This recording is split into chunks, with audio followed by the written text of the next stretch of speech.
Parfois, un simple instant, une rencontre inattendue, peut bouleverser le cours d'une vie entière. L'histoire que nous allons vous raconter aujourd'hui est l'une de celles-là. Une histoire de hasard, de regret, et d'une seconde chance que le destin offre de la plus surprenante des manières. Léo était milliardaire. Non par héritage, ni par chance, mais par pur génie. Ingénieur en mécanique de formation, il avait inventé des années auparavant un moteur d'un genre nouveau, une pièce de technologie que personne n'avait jamais conçue dans le pays. Le projet était devenu viral. Les entreprises de technologie se l'arrachaient. Les investisseurs commencèrent à affluer. En l'espace d'une seule année, sa vie avait basculé. Cette invention lui avait ouvert toutes les portes. De l'ingénierie, il était passé à l'immobilier. De là, au pétrole et au gaz, puis à la finance. Aujourd'hui, Léo possédait des propriétés à Lagos, Abuja, Londres et Dubaï. Il avait des comptes en banque dans 6 pays, 3 jets privés, et plus de sociétés qu'il ne pouvait en compter. Son nom seul suffisait à ouvrir des portes. Les gens le respectaient. Certains le craignaient. Mais Léo se souciait peu de la célébrité. Tout ce qu'il importait était de construire davantage, de s'étendre davantage, de posséder davantage. C'est ainsi que par un chaud mercredi après-midi, sans faire de bruit ni prévenir grand monde, il décida d'aller inspecter un terrain qu'il venait d'acquérir, un vaste espace d'angle au carrefour de Silverline. Son plan était de raser la zone pour y construire un immense nouveau siège pour l'une de ses entreprises. Il quitta son bureau dans son style habituel, discret. Un SUV noir, un simple costume bleu marine, son chauffeur à l'avant, des ingénieurs et sa sécurité suivant derrière. Lorsqu'ils arrivèrent au carrefour de Silverline, l'équipe descendit la première, scrutant la zone, désignant les poteaux et les câbles. Puis Léo sortit, calme et concentré. Il marcha lentement, inspectant l'espace, posant des questions à voix basse à son chef de chantier. Mais il avait à peine fait 5 pas lorsque l'impensable se produisit. « Papa. Papa, aide-moi, s'il te plaît. » Tout le monde se retourna. Une petite fille vêtue de haillons et de sandales usées traversait le carrefour à toute vitesse, courant droit sur Léo. Avant que quiconque puisse l'arrêter, elle se jeta contre son torse, s'agrippa à sa taille et s'y cramponna fermement. « Elle veut me frapper. Elle veut me faire du mal. » cria la fillette, paniquée. Léo se figea. Derrière elle, une marchande du marché arrivait à toute allure, un long bâton de bois à la main, hurlant « Espèce de petite démone. Tu as encore recommencé. Aujourd'hui, je vais te briser le crâne. » Léo se plaça légèrement devant la fillette et leva la main. « Madame, que se passe-t-il » La femme ne cessa pas de crier. « Cette enfant maudite a cassé mes œufs. Je l'avais prévenue de ne pas mendier devant mon étal. Chaque jour, elle vient ici comme si c'était le domaine de son père.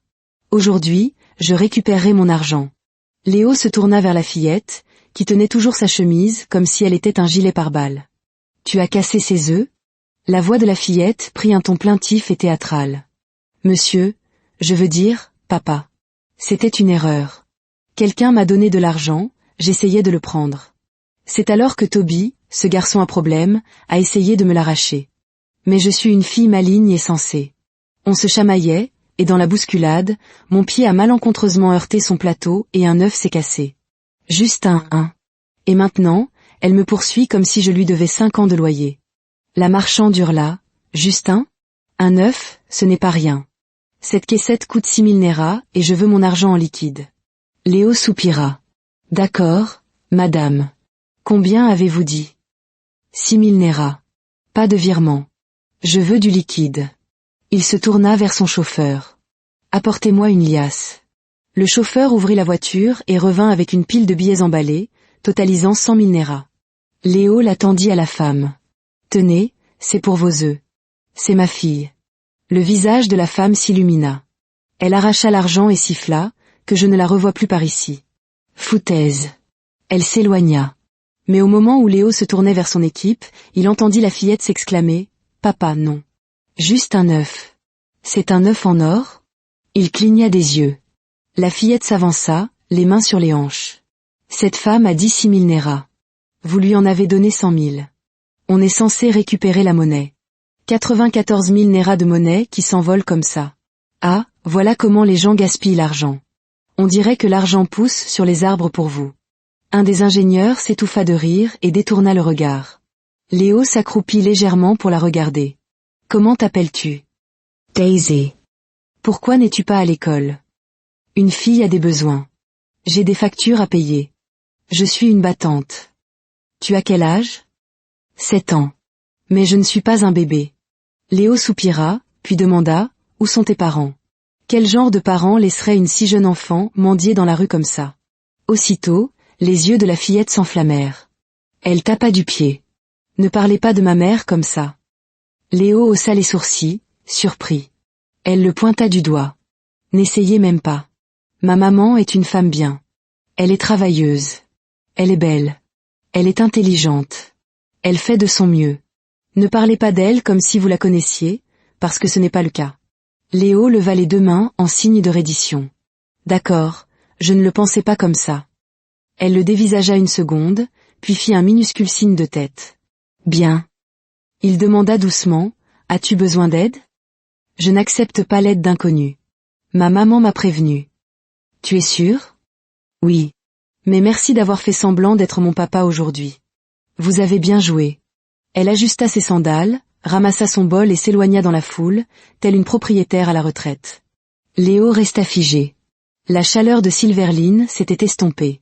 Toute son équipe le regardait en silence, et tout ce qu'il pouvait murmurer pour lui-même était « Mais qui est cet enfant ?» Pendant toute son inspection, Léo ne parvint pas à se concentrer. Il était distrait en réunion, l'esprit occupé par cette petite fille à la langue bien pendue qui s'était accrochée à lui comme s'il était vraiment son père. Ces mots résonnaient dans sa tête. « Juste un œuf, monsieur. Elle me traite comme si je lui devais 5 ans de loyer. » Cette nuit-là, Léo ne put dormir.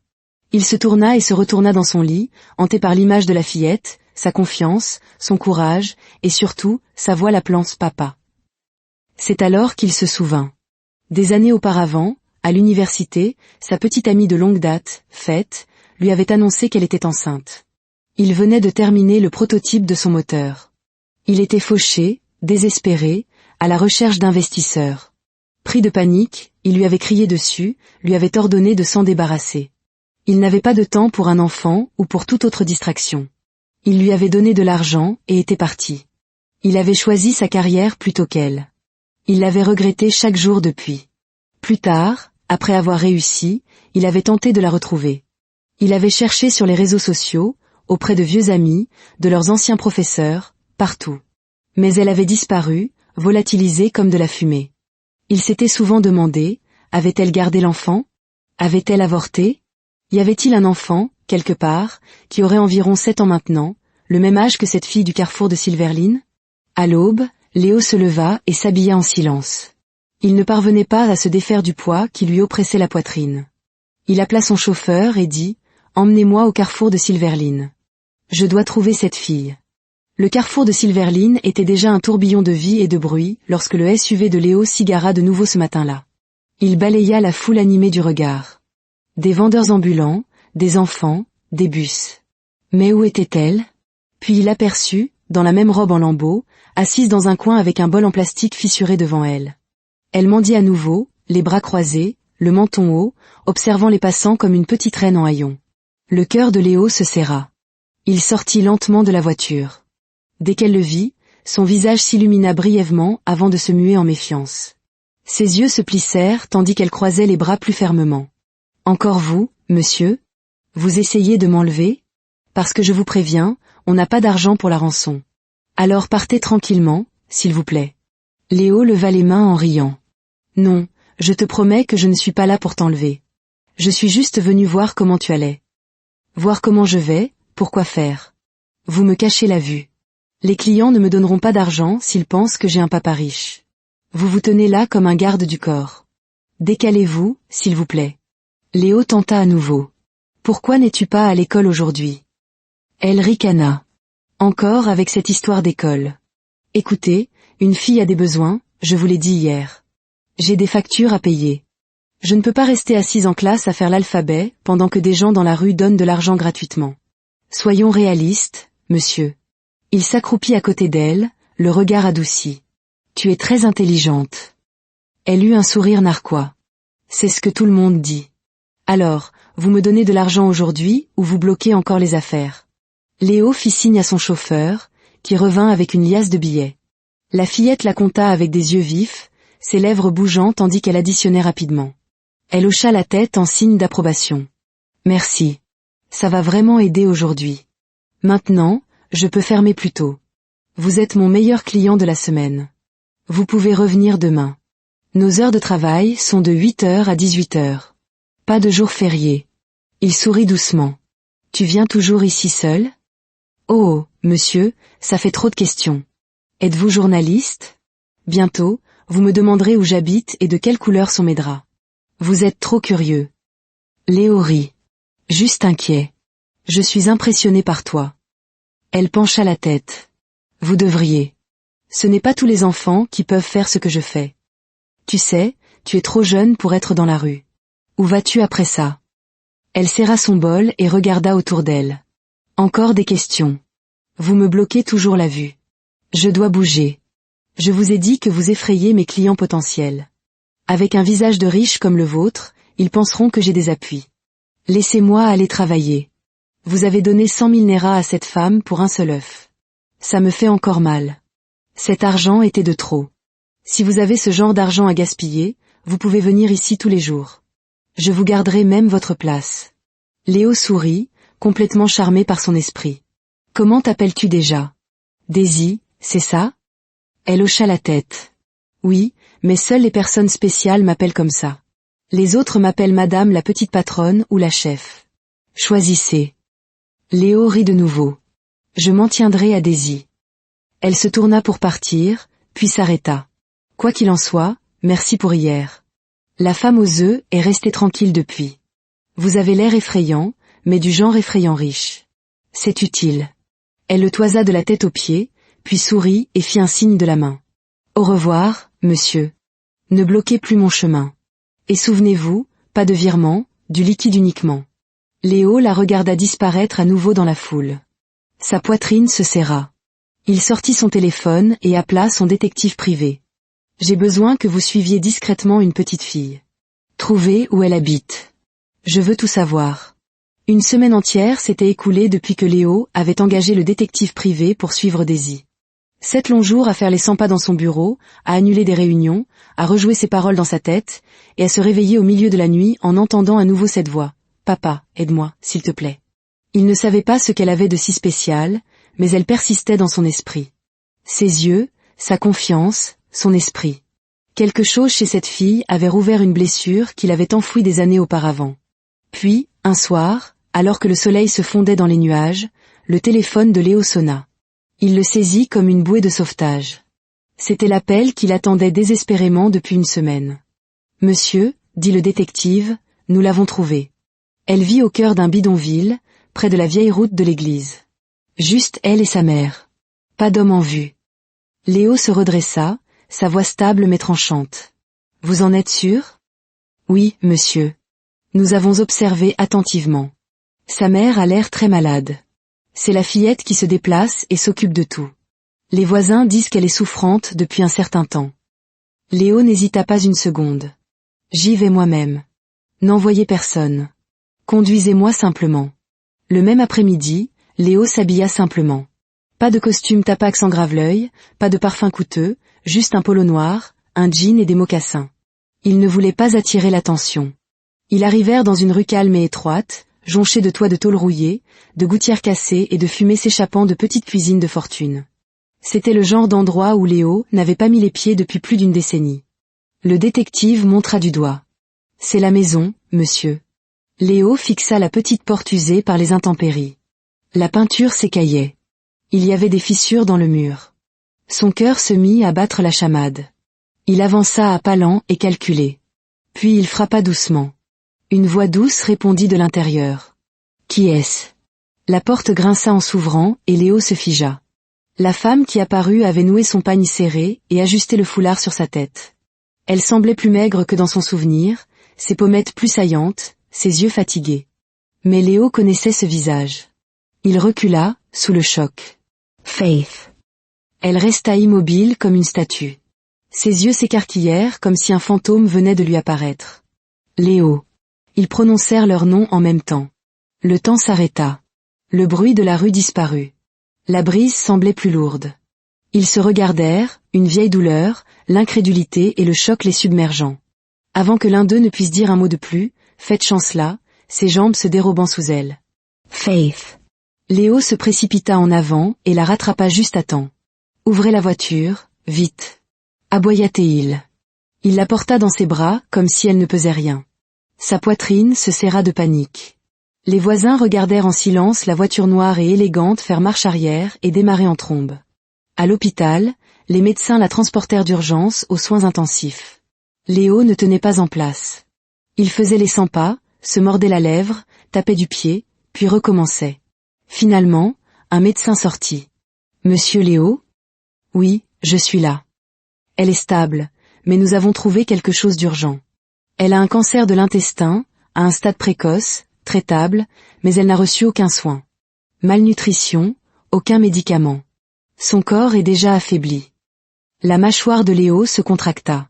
Il eut l'impression qu'on lui avait coupé le souffle. « Faites tout ce qu'il faut, dit-il d'une voix basse et tendue. Tout ce dont elle a besoin, le meilleur. Je m'occupe du reste. Bien, monsieur. Ils la transférèrent dans une chambre privée et calme, aux murs jaune pâle et au son doux des machines. Léo resta assis en silence près du lit. Son esprit tournait à plein régime, son cœur plus lourd qu'il ne l'avait été depuis des années. Comment la même femme qu'il avait autrefois repoussée pouvait-elle être ici maintenant? Malade, frêle et seule. Il regarda son visage pâle et murmura, que t'est-il arrivé? Les heures passèrent. Puis Faith s'agita. Léo se leva vivement et se pencha. Faith? Ses yeux s'ouvrirent lentement, et lorsqu'ils le virent, la confusion se transforma en fureur instantanée. Qu'est-ce que tu fais ici? Croassa-t-elle. Tu t'es évanouie. Je t'ai amené ici. Tu avais besoin d'aide. Pourquoi es-tu ici, Léo? Murmura-t-elle.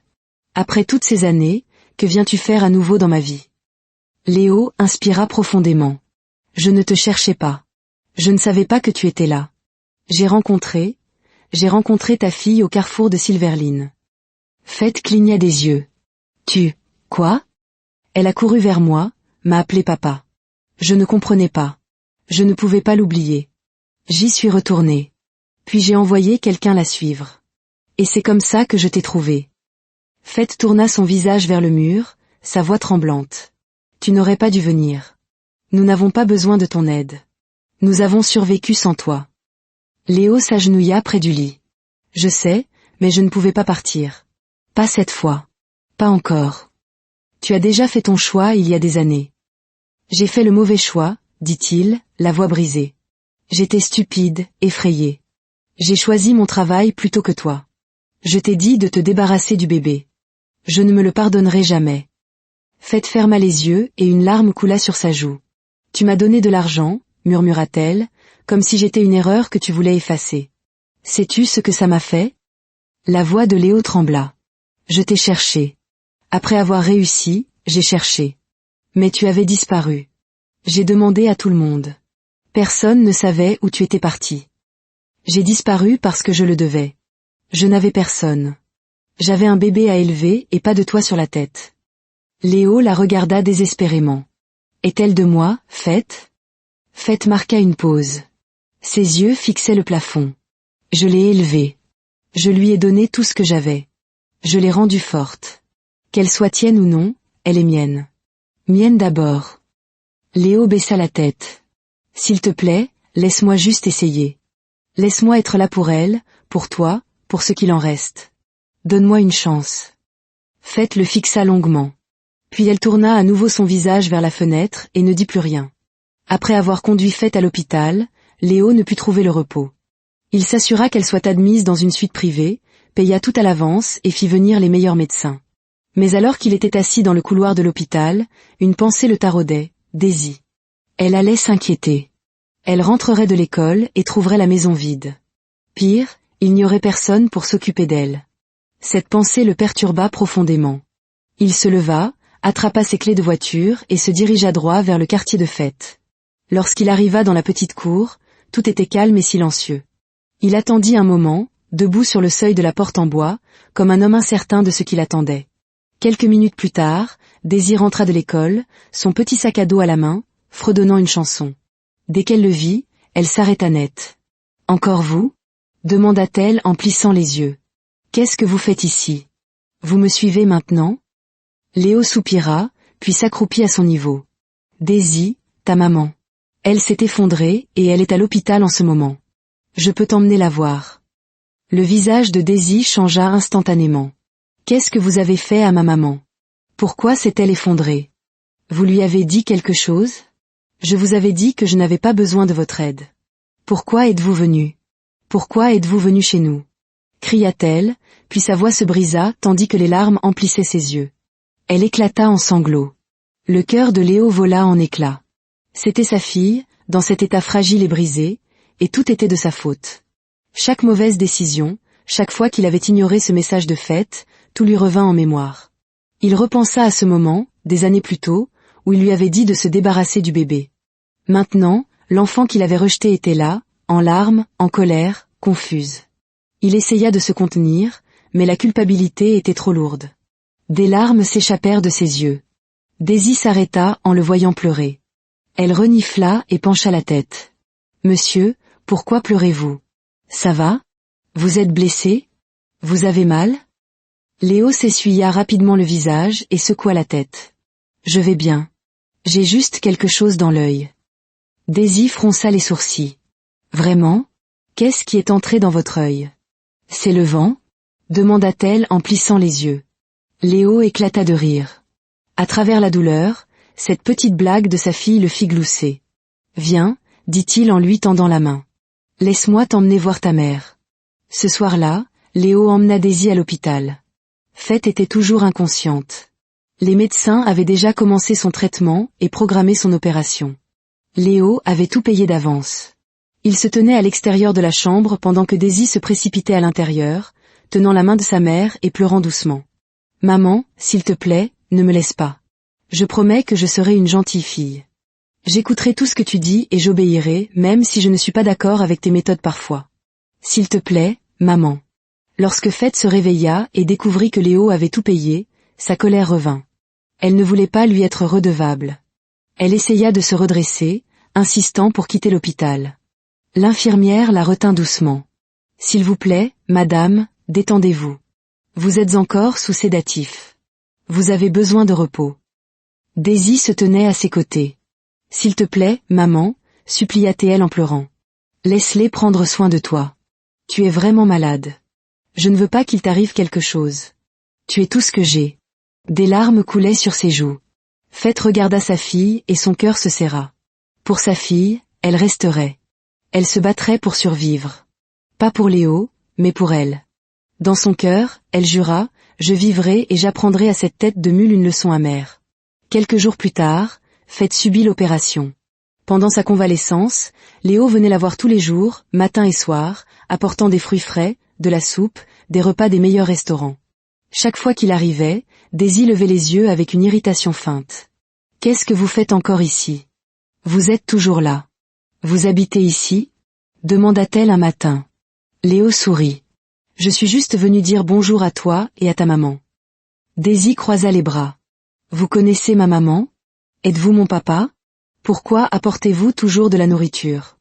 Êtes-vous le petit ami de ma maman? » Léo rit nerveusement. « Qu'est-ce que tu en penses? » Daisy cligna des yeux. « Eh bien, si vous êtes le petit ami de ma maman, vous n'êtes pas si mal. Vous vous habillez bien et vous sentez meilleur que monsieur Emma, notre voisin. Je peux vous accepter. » Elle marqua une pause et sourit. « Mais seulement si vous continuez à apporter de la nourriture. » Léo rit si fort que même l'infirmière à l'extérieur sourit. Finalement, un après-midi, Léo approcha Faith. « S'il te plaît, dit-il doucement. Je sais que je t'ai profondément blessé. Je sais que ce que j'ai fait ne pourra jamais être effacé, mais laisse-moi faire partie de la vie de ma fille.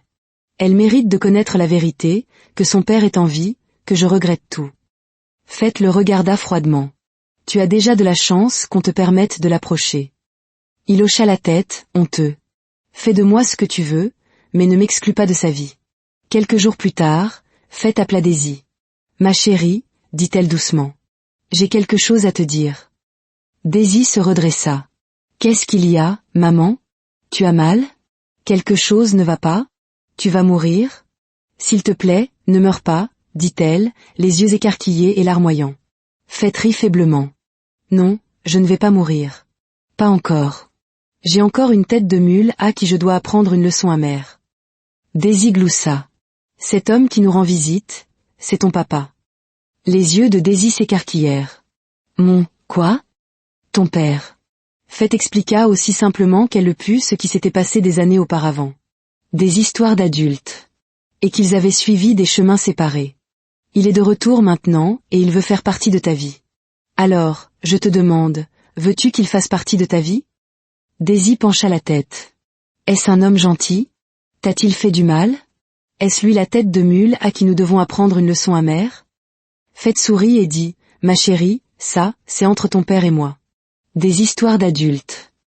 Daisy soupira et détourna le regard. Mes camarades de classe se moquent toujours de moi parce que je n'ai pas de papa. J'inventais des histoires. Je leur disais que mon papa était un super-héros, mais au fond de moi, j'en voulais un. Je veux qu'il fasse partie de notre vie. Je veux qu'il prenne soin de toi quand tu es malade. Mais si c'est un méchant homme, je n'en veux pas. Nous le chasserons.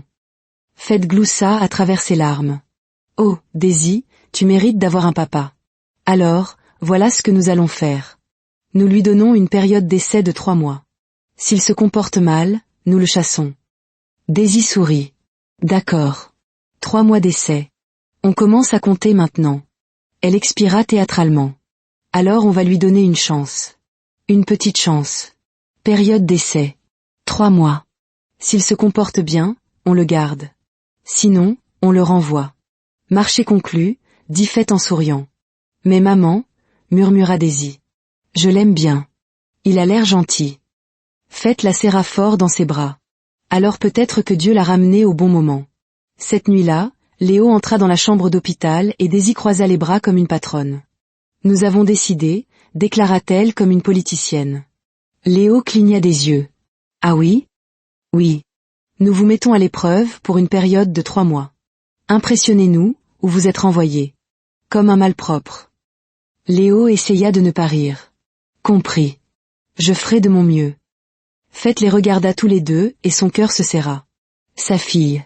Leur fille avait ses yeux, ses lèvres, et même son charme obstiné. Elle ne lui avait pas complètement pardonné, mais une porte s'était ouverte, et elle n'était pas sûre de vouloir la refermer. Faith était enfin sortie de l'hôpital, mais son cœur n'était pas en paix. Elle était soulagée d'être en vie, reconnaissante d'être guérie, mais maintenant elle se sentait piégée. Léo avait tout payé, son opération, ses médicaments, même de nouveaux vêtements et des fournitures pour Daisy. Elle n'aimait pas ce sentiment de dette. Cela blessait sa fierté, surtout envers un homme qu'il avait autrefois abandonné. Alors, quand Léo suggéra qu'elles emménagent avec lui, elle rejeta l'idée. Je ne veux pas avoir l'impression de te devoir plus que ce que je te dois déjà. Je ne te parle que pour Daisy. Ne te fais pas d'illusions. Léo ne discuta pas. Il n'insista pas. Il se contenta de hocher la tête comme un écolier réprimandé. Il respectait ses limites. Il savait qu'elle était toujours en colère, très en colère, et il le méritait. Les regards noirs qu'elle lui lançait auraient pu fendre la pierre. Si les regards pouvaient tuer, Léo serait mort 10 fois. Mais il était prêt à endurer. Pourtant, il n'allait pas abandonner. Chaque jour, il venait leur rendre visite dans leur minuscule logement. Parfois avec des fruits, parfois avec du riz jollof d'un restaurant 5 étoiles. Et chaque fois, il arborait le même sourire nerveux et plein d'espoir. Un jour, alors que Daisy était à l'école, Léo vint seul. Sans chauffeur, sans sécurité. Il portait un simple t-shirt blanc et un pantalon sombre, tenant un sac rempli de provisions. Il frappa. Quand Faith ouvrit et le vit, elle siffla si fort que les oiseaux dans le ciel s'arrêtèrent probablement de voler. « Qu'est-ce que tu fais encore ici » lança-t-elle. « Ta fille n'est pas là.